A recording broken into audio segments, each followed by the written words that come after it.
Ne shqiptarët e kemi pak në gjak biznesin. Asnjë shqiptar si kishte hap deri në tash, nuk kishim njohuri, nuk kishim asgjë. Numran 22 ambiente punët, afro 160 persona, 800. Edhe kënaqësia më po normal. Babai si refugjat i parë, që ka në vitet 98-99, kështu që nuk ka qenë nga të parë, por që për familjen tonë ishte refugjat i parë. Dhe në 2002 kohën sa mu stabilizu, sa me ba dokumentat, ashtë kene nevojshme për ne, mas edhe në 2003 unë nisme nga Shqipëria në qershor 2003, si mjetë baj 22 vjetë, pikërisht që jam në Itali. Erdha këtu isha 15 vjeç, studime quhet shkollë e mesme para universitetit, se kishte një fatkeqësi tush që pikërisht baba u bani një aksident bajegi serios, edhe detyroj mu me lan shkollën. Edhe me fillu rrugën e punës, rrugën që teorikisht çdo person mundohet me ba mas vite studime, sepse sinqerisht më pëlqente edhe studimi edhe po detyrimi, si më thonë, ndaj familjes, me që ishte i vetë një person që sillte ekonominë në shtëpi, më detyroj me marrë rrugën e punës. Edhe aty filloj puna me një zanat që ishte hidraulik fillimisht për 2 vjet, pastaj nga hidraulik kalova te një zanat tjetër, mekanik, sepse më pëlqente aspekti nga me shkuën te klienti si hidraulik, me ardhur klienti tek unë si mekanik. Aty filloi pasioni i makinave dhe motorave. Nga aty po upgrade biznes, si çdo shqiptar, se ne shqiptarët e kemi pak në gjak biznesin. Aty filloi avash fillimi i biznesit. Kam fillu biznesin me një mik vëlla për mu, dhe më thonë që kam bërë një horin ati në 2005 në një shkollë këtu në Itali, pikërisht ishte shkolla e të dyve, okay? Edhe unë nalën 2006 e ka vazhdu shkollën deri në 2012 këtë aventurën, thame, bëjmë diçka bashkë. Nuk ishte specifike në diçka në botën e motorave, po thjesht një dëshirë me bë një biznes, me bë lek si çdo i ri, me ambicje, rritje, edhe fillu me botën e motorave, botën e makinave. Okay? Nga aty, avash, viti i parë, si çdo vështirësi, viti i dytë, prapë më vështirësi, viti i tretë, gjithnjë më vështirë, sepse normal, ja fillon me një ide, me ëndra, me ambicje, edhe bën llogarit në fund vitit dhe llogarit janë negative fillimisht. Vitin e dytë prapë më negative. Nima ishte thjesht nga prindërit që na kanë mbajt si ekonomikisht, si moralisht, sepse përsëri kush nis një aktivitet të ri është vështirë nga ana ekonomike, nga ana morale, okay? Edhe vitin e tretë aty ndodhi diçka. Bëmë një ndryshim ambientit, nuk ishte hera parë, bëmë një ndryshim ambientit, por që bëmë një hap për para, ishte marrja e punëtorit të parë, sepse kemi afro 160 persona, por që herën e parë edhe aty fillu në ndryshimi i roleve, dhe më thonë, prit të klientin, edhe aty fillu në të po diferencen e ndryshimit të biznesit. Nga aty morë me një person tjetër, punëtori dytë, për ne ishte salon, 100 metër katror ambient i mbyllur, edhe plus parkingun për para me plot makina. Përsëri për ne ishte salon, sepse sot llogaritet kemi mira metra katror si salone, okay, duke diçka normale, në atë moment 100 metër katror salone duke diçka se thush pa arritshme, sidomos për ne, se realisht ne ishim 2 shqiptar, një qytet, si pistoja, që hapshin një biznes që asnjë shqiptar si kishte hap deri në tash. Asnjë, përsa njihshim ne. Ndoshta do të kishte sigurisht në Italinë një që nuk njihshim, por që në qytetin tonë filluan të na njoft si shqiptarët e makinave. Në italisht quhet gli albanesi. Nga një anë ishte kurajuse, nga ana tjetër për italianët ishte pak dispregiativo, do të thonë diçka fyse dhe se shqiptarët nuk janë mësu, se shqiptarët për to ishin të merren me muraturë, të merren me punë krahi. Edhe ne avash, 2013 përsërit aty Pa me ndryshimin përsëris, edhe nga aty ka fillu pastaj rritja jonë.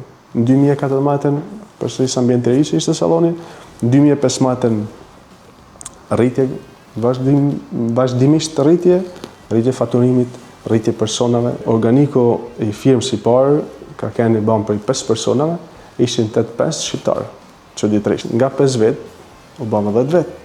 Ishte firma e parë, blej me firmën e parë. Në 2016, një firmë me një historicitet vjeçar, 20 vjeçar, mundësisht, nuk ishim njohuri, nuk ishim asnjë gjë. Me çfarë filluam na? Me botën digjitale. Bota që kishte marrë kam avash në 3 vitet, 2007, 2008, 2009, 4 vitet e fundit, domethënë 2010, avash platformat online kishin marrë shumë kam. Ne s'kishim mënyrë tjetër, vetëm në atë, vetëm në platforma.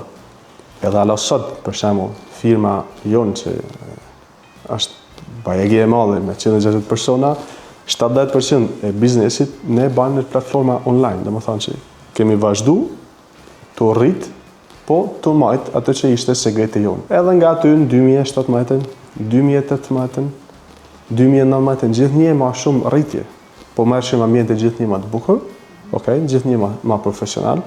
Brendi po merr të emër që quhet Ti jem me Vagen. 2 muaj para Covidit, në ambientin ku jena sotna, me pronat e vete fillon në pak tratativat të ambientit tillë. Bashkëpunim, jo vetëm jo bashkëpunim, në atë momente erdhi Covidi.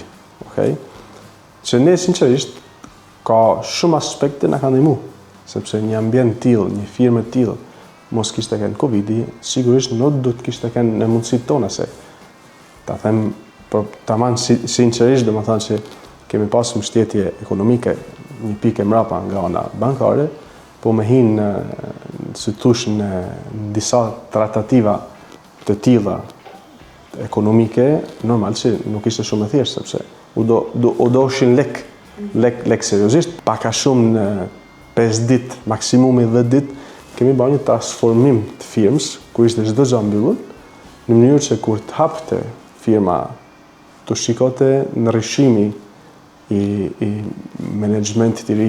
Aty pastaj filloi aventura, sepse thoshna deri në 2019 ishim 22 persona.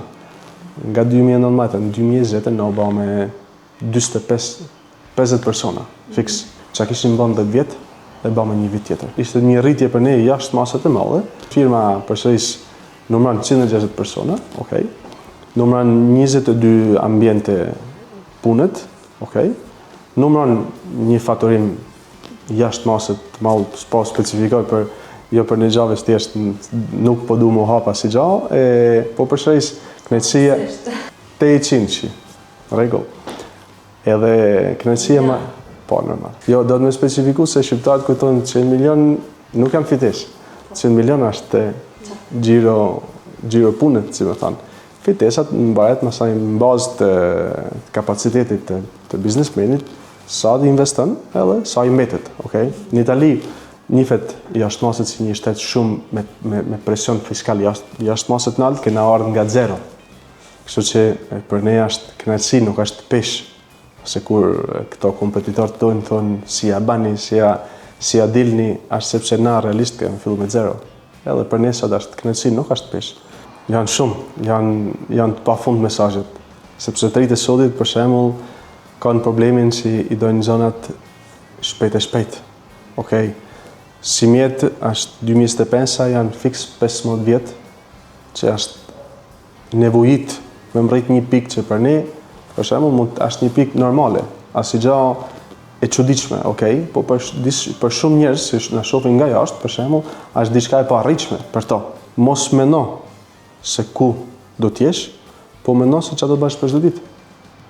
Kjo është gjë e vështirë sot, që të rrit nuk ja lejojnë vetit, domethënë me marrë një rrugë, ku nuk e shohin mritjen. Mritjen mund ta vesh ti, pa problem. Unë mas 10 vjeç mund të jem këtu. Edhe pastaj është vetë truni që të çon në atë pikë.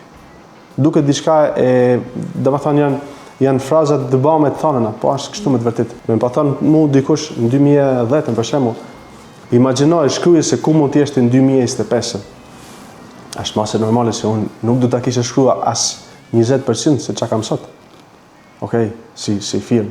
Por që i përsëris me ndru pafundësisht, okej, po me ndru në mënyrë konkrete, në mënyrë diçka që me të vërtet puna, dita, mas ditës, okej, çdo ditë bën ndryshimin. Sepse gjaja e parë që do të vesh në pjatë është sakrifica. Sepse don diçka, do të sakrifikosh diçka.